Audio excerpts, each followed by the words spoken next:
penting untuk kita memperbaiki prasangka kita kepada Allah.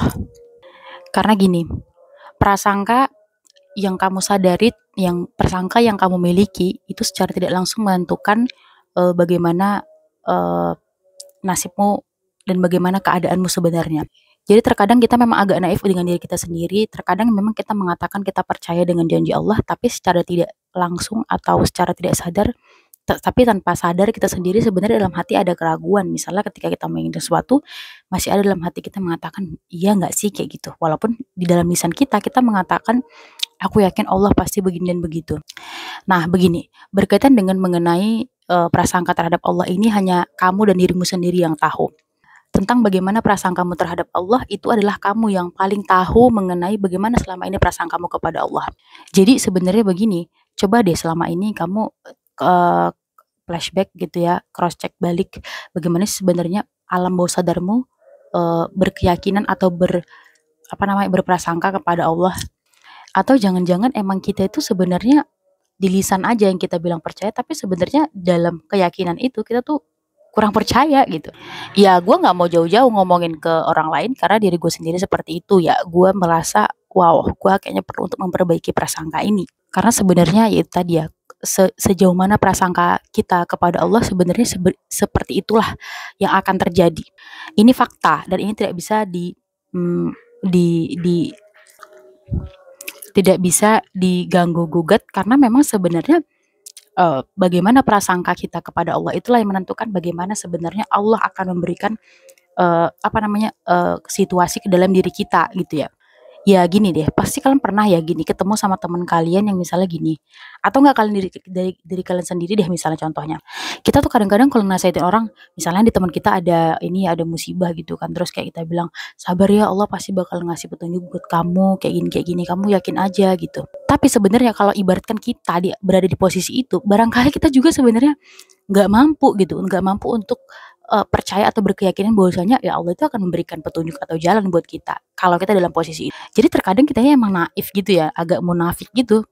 Ya kita sendiri aja nggak bisa jadi kita sendiri kurang beri keyakinan itu secara utuh, kita nggak punya conviction tentang hal itu gitu. Coba deh lo pikir-pikir, pernah nggak sih lo di satu titik di mana itu adalah titik terendah dalam hidup lo, dan ya kadang-kadang lo ragu juga gitu dengan ini Allah bakal ngasih petunjuk nggak ya kayak gitu. Bahkan gue boleh bilang hampir 80% dari apa yang kita lalui gitu tentang keyakinan kita kepada Allah itu kita bahkan menempatkan diri kita atau keyakinan kita tuh dalam keraguan terhadap Allah gitu ya. Padahal ya sebenarnya coba deh kalian sendiri, kalian coba bagaimana kalian kalian memaksa diri kalian untuk mempersangkakan yang baik-baik aja kepada Allah. Ini relate banget sama orang-orang yang misalnya kayak mereka tuh punya anxiety, overthinking gitu tentang masa depan, misalnya seperti itu. Nah, setiap perasaan anxiety tentang overthinking itu datang ke dalam kepala kalian, kalian lawan pikiran seperti itu datang dengan kalian mengatakan enggak, Allah itu aku katakan yang baik-baik. Balas satu pikiran buruk itu, pikiran negatif itu dengan 10 pikiran positif. Misalnya gini, ini aku nih kayak udah umur segini tapi jodohku tuh belum datang-datang. Ini contoh ya. Aku udah umur segini tapi jodohku misalnya belum datang-datang. Ini gimana ya gitu. Ketika pikiran seperti itu datang ke dalam diri kamu, katakan 10 kali untuk membalas hal yang seperti itu. Contohnya gini, kamu bilang, "Oke, sebenarnya jodohku bukannya nggak ada, bukannya aku jelek. Jodohku sedang mempersiapkan diri, kemudian aku sedang mempersiapkan, kemudian mungkin jodohku tidak di sini, jodohku di tempat lain," atau mungkin bilang seperti ini, "Oh, ini bukan saat yang tepat bagiku untuk misalnya bertemu dengan jodohku." Kemudian kalian bisa bilang, "Oh iya, mungkin aku masih belum siap untuk itu, jadi aku harus butuh waktu lagi untuk memperbaiki diri." Nah, itu kalian tulis sampai 10. Maksudnya kalian balas dengan 10 pikiran positif untuk meyakinkan diri kalian terhadap pikiran negatif yang datang di kepala kalian. Terkadang ya emang kita mengaku ya, pikiran kita tuh kayak kadang-kadang berisik banget kepala kita gitu ya. Jadi jangan kalian pikir orang-orang yang kebanyakan diam, orang-orang yang kebanyakan menyendiri itu orang-orang yang tenang gitu ya. Emang kadang-kadang kepala kita tuh berisik tuh nggak, lebih berisik daripada ketika kita bertemu sama orang-orang yang ramai. Kayak kepala kita tuh ngomongnya banyak banget sampai kayak random banget gitu kepala kita gitu. Sampai kayak menarik kita tuh kayak ke sini ke sana ke sini ke sana. Tapi kalau misalnya kita nggak kontrol, emang pikiran kita emang sangat liar sekali, guys. Jadi gitu ya. Terus misalnya kalian ketemu misalnya gini, kalian ketemu pasti kalian ada ya teman kalian yang misalnya dia tuh kayak orangnya solehah banget gitu kan. Terus misalnya kalian minta pendapat sama dia, terus misalnya dia bilang, "Udah kamu yakin aja pasti Allah ngasih petunjuk buat kamu." Ya kadang-kadang gue mau bilang, bisa jadi juga kadang-kadang mungkin dia pun kalau misalnya berada di titik seperti itu, dia juga kadang-kadang masih ada keraguan gitu.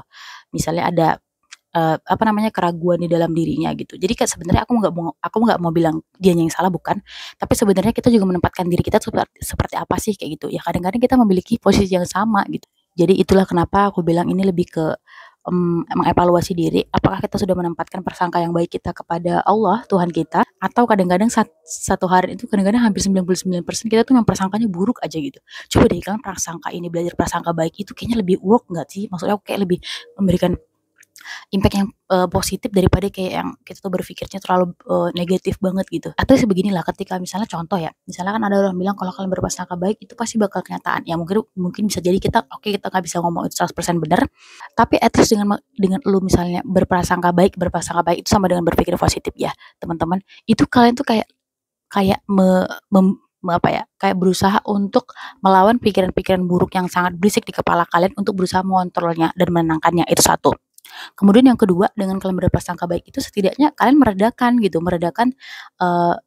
anxiety dalam pikiran kalian atau dalam jiwa kalian yang bergejolak. Kalian berusaha untuk meredakannya dan menenangkannya. Kalian berusaha untuk menyuruh atau memerintahkannya untuk tetap tenang dalam situasi yang seperti ini. Jadi di situ aja kan udah dapat dua manfaat gitu loh, di dua manfaat gitu. Jadi kayak, oh iya ya kayak gitu. Jadi sebenarnya tapi ini kalian kalau misalnya kalian masih agak ragu, kalian praktekin aja deh sendiri. Kalian praktekin sendiri gimana kalian praktekin selama 30 hari.